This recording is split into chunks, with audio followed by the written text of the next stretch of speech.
The sound of my arm snapping echoed through the kitchen like a branch breaking in a storm. I didn't scream. I'd learned not to. Screaming only made things worse. "Look what you made me do," Sarah, my stepmother, hissed, releasing her grip on my now twisted arm. "If you just listened about the dishes." I cradled my arm against my chest, tears silently streaming down my face. The pain was blinding, but the fear was worse. At 16, I'd become an expert at hiding injuries, but there would be no concealing this. The front door opened. Dad was home early. Sarah's face instantly transformed, concern replacing rage. "Oh my God, James," she called out. "Come quick." Maddie fell while mopping the kitchen. My father rushed in, his eyes widening at the sight of my obviously broken arm. "What happened?" he demanded, looking between us. I opened my mouth, but Sarah spoke first. She was being careless with the wet floor. I told her to be careful. Her voice dripped with rehearsed worry. "It was a terrible accident." Dad knelt beside me, his face troubled. "Is that what happened, Maddie?" I looked into his eyes, searching for any sign that he might believe the truth. But I saw what I always saw, willful blindness. He'd chosen Sarah over my safety long ago. She grabbed my arm. I whispered anyway. She twisted until... "Maddie." Dad's voice sharpened. "Don't make up stories. Sarah would never hurt you on purpose." "But..." "She didn't mean it," he insisted, helping me up. "Let's get you to the emergency room." The drive was silent except for Sarah's occasional concerned murmurs and Dad's reassurances that accidents happen. I sat in the back seat, wondering how many more accidents I could survive before one proved fatal. At the hospital, Dad did the talking. My daughter fell while mopping, slipped on the wet floor. The intake nurse eyed my arm, then Sarah's perfectly manicured hands. I saw recognition flicker in her eyes before she nodded professionally. "Dr. Rivera will see you shortly." In the exam room, Dr. Rivera was different from other doctors we'd seen. She asked Sarah and Dad to wait outside, ignoring their protests. "Tell me what really happened," she said once we were alone, her dark eyes kind but intense. I fell. I repeated the lie automatically. "Maddie," she said softly, "I've been an ER doctor for 15 years. Falls don't cause spiral fractures like this. Someone twisted your arm until it broke."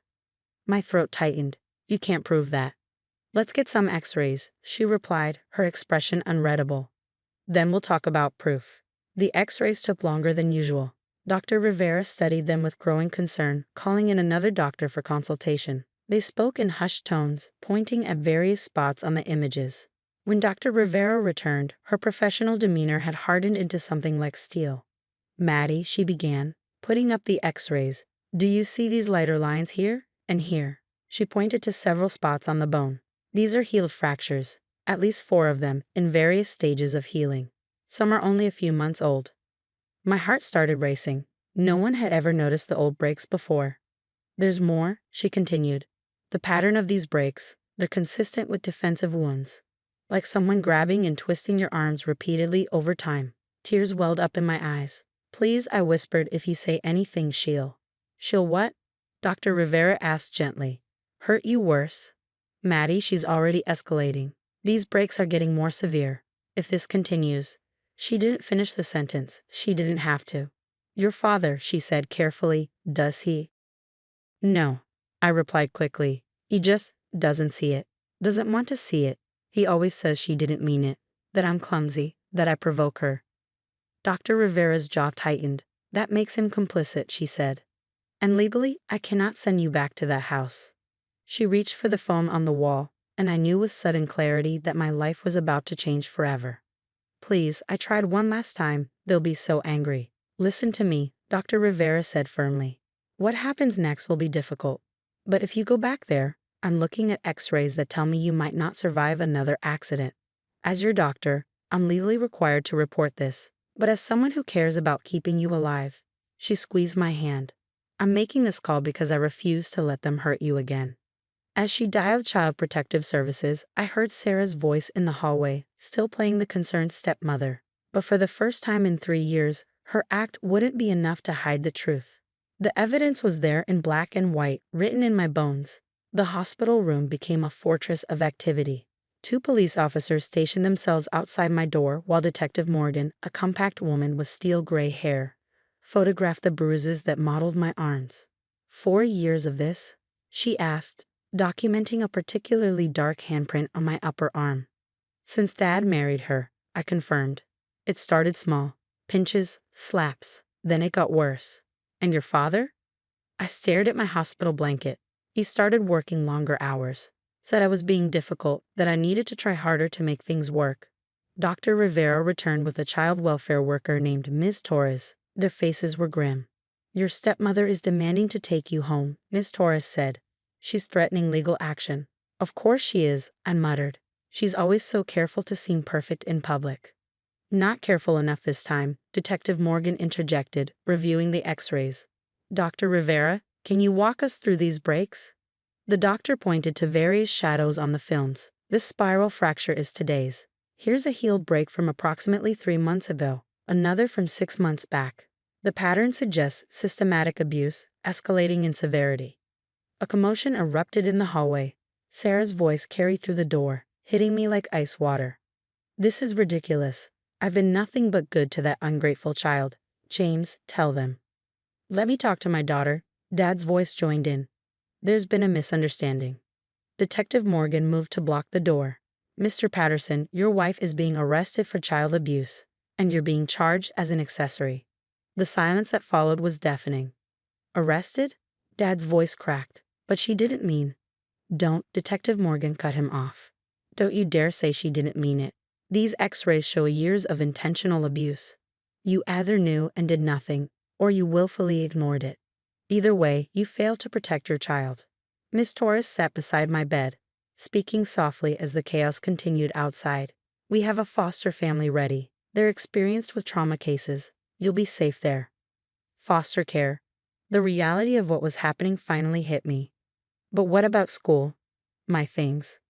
We'll send officers to collect your belongings, she assured me. And you'll stay in the same school district, but you cannot go back to that house. Through the window in the door, I watched as Sarah was handcuffed. Her perfect mask finally cracked. You little bitch, she screamed. After everything I've done for you. Dad just stood there, looking lost. Maddie, he called out weakly. Tell them the truth. Tell them it was accidents.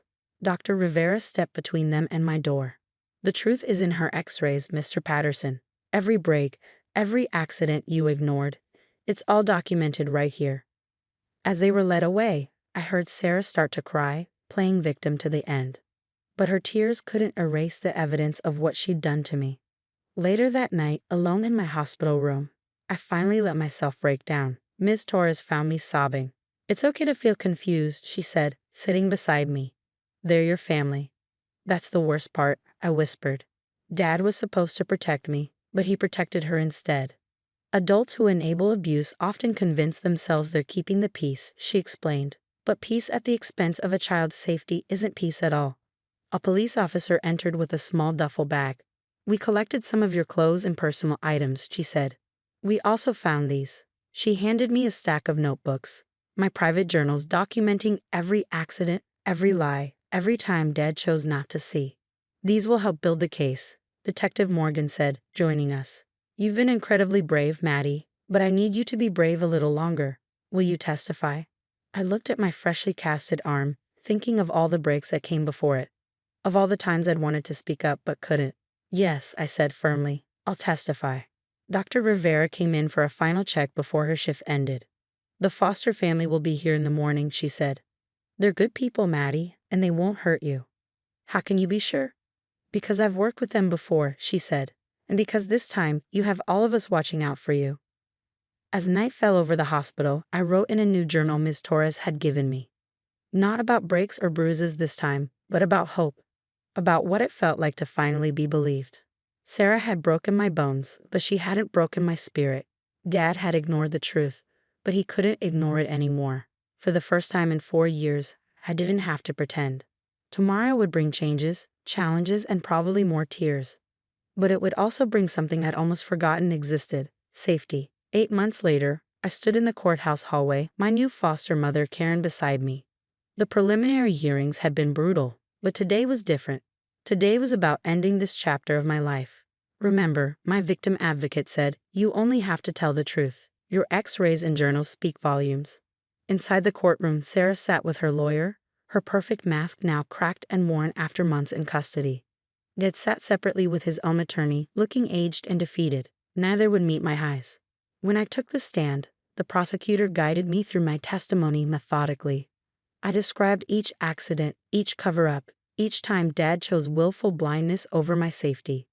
My journals provided dates, details, and patterns that couldn't be explained away. And this final incident, the prosecutor asked, "What happened?" I hadn't dried the dishes to her standards, I said, my voice steady. Sarah grabbed my arm and twisted until it broke. When Dad came home, she said I fell, like always. And your father's response? He said she didn't mean it. That's what he always said. During cross-examination, Sarah's lawyer tried to paint me as a troubled teen making false accusations, but he couldn't explain away the X-rays or the documented pattern of injuries. Dad's lawyer attempted a different approach, claiming he was also a victim of Sarah's manipulation, but the journals detailed every time he'd witnessed the aftermath of her abuse and chosen to look away. The jury deliberated for only 3 hours. Sarah was sentenced to 12 years for aggravated child abuse. Dad received 5 years for criminal negligence and child endangerment. Both were ordered to pay for my ongoing medical care and therapy. As they were led away, Dad finally looked at me.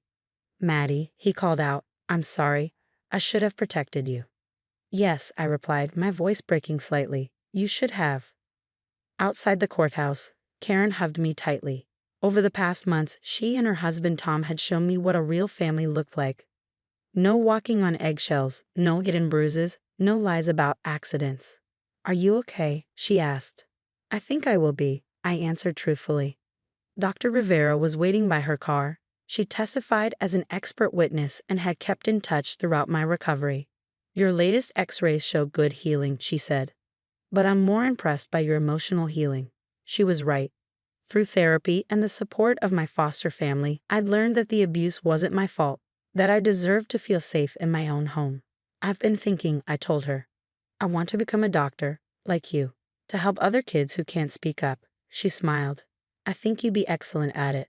You already have the most important qualification. You know how to look beyond the surface and see the truth." That evening, Karen and Tom hosted a small celebration dinner. My favorite teachers came, along with Ms. Torres, Detective Morgan, and my victim advocate. People who had believed me, fought for me, and helped me find my voice. "We have something to tell you," Karen said during dessert. "If you're interested, Tom and I would like to adopt you." I froze, my fork halfway to my mouth. "Adopt me?" "Only if you want to," Tom added quickly. "We know you're 16, and you might prefer to just stay in foster care until college. But we want you to know you have a permanent home with us, if you choose it." Tears welled up in my eyes, happy tears this time. "I'd like that," I whispered. Later in my room, my real room, not the prison it had been in Sarah's house, I wrote in my journal. Not about pain or fear anymore, but about future plans. Medical school. Helping others. Building a life where I was safe and valued. Sarah had tried to break me, one bone at a time. Dad had enabled it through his silence, but they had failed. My broken bones had healed stronger, and so had I. The next morning, I joined Karen for breakfast before school. No tension, no fear, no checking for triggers that might spark violence. Just a normal morning with someone who had chosen to be my mother in all the ways that mattered.